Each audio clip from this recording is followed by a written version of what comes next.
Hey everybody, it is Julie Hamilton with Life Builders, bringing you simple tips to build a strong and healthy life on.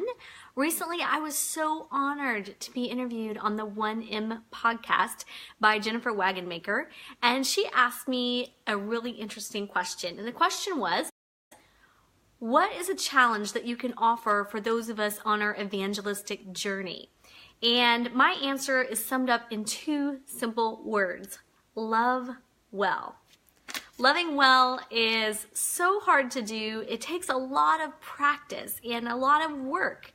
You have to invest time and invest in learning skills, but it is the greatest thing that you can do to have people on you with your journey. If you want to reach people, you need to learn and work on loving well. And it's something that doesn't always come naturally to us. For instance, I am an introvert.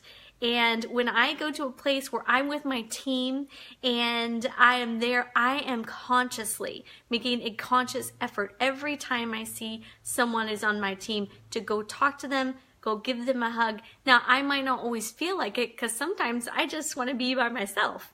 But I want them to know that I care about them. So that is actually number one. If you want to love someone well, engage with them and care about them. You need to find out, what are their hopes? What are their fears? What are their dreams? What are they passionate about?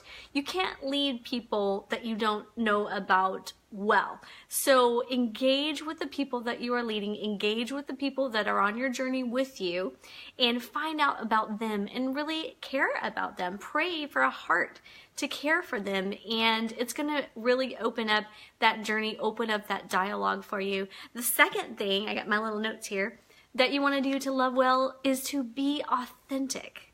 Perfection is not inspiring, but authenticity is. Nobody wants to follow someone who is perfect and always has it together and you always have the right answer. No, they learn more and are able to, empathize more when we're going through struggles and we're open and honest about our struggles instead of just always breezing through on a high. People want to see, how are you dealing with your struggles?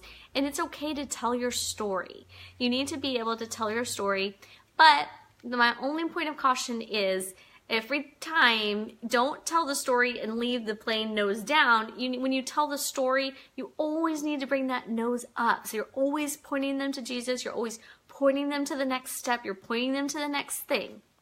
Number 3 is, when you are loving people well, you approach the relationship from a point of me too instead of you do. You see, there's a big difference. When I'm having through a struggle, I just went through this, and I said it to someone that said, you know what, me too.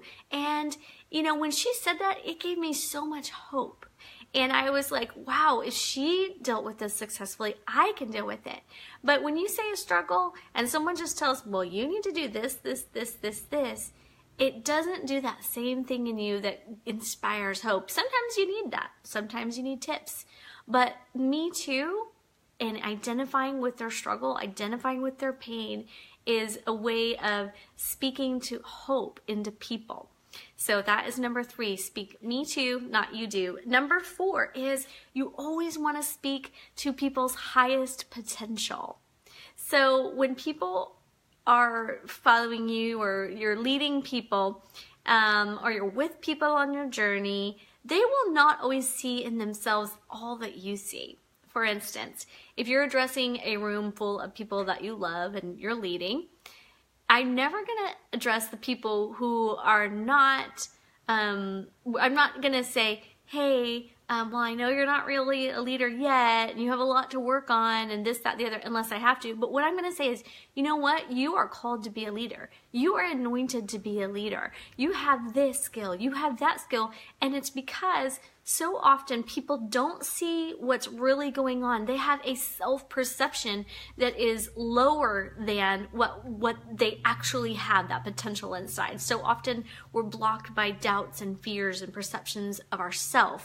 We don't have that perspective. So I want you to speak to the highest potential in people. You're going to call out leaders. You're going to call out ministry. You're going to call out characteristics in them that are amazing. And, sometimes they're they're right on the cusp of that, bring them over into it. Like, help them see themselves as leaders. Help them see themselves as a Christian. Help them see themselves as gifted in these areas. That's one way that you can love people well. And I would say the fifth one that would be loving people well is praying answers. So often we get in this rut where we pray the problem. We're like, dear Lord, you know I don't have any money for rent, or so-and-so doesn't have any money for rent. You know they have cancer. You know how they have this. And we're repeating the problem in our prayer. That is not helpful. What we need to do is pray answers. So we're praying for somebody who doesn't have a job. Instead of praying, oh Lord, you know he doesn't have a job, we're like, God, I am praying that you're going to bring the right job at the right time, that you're opening doors for this person, that you're setting him up for success, and as you begin praying answers, it instills the possibility of hope, that the possibility that things could change, the possibility that this season is ending and another season is beginning. So those are just a few of the things that you can do to love people well. And I just hope that this helps you along in your journey with your evangelistic journey. And I just pray that you'll be blessed. And thank you so much for taking the time to listen. Bye.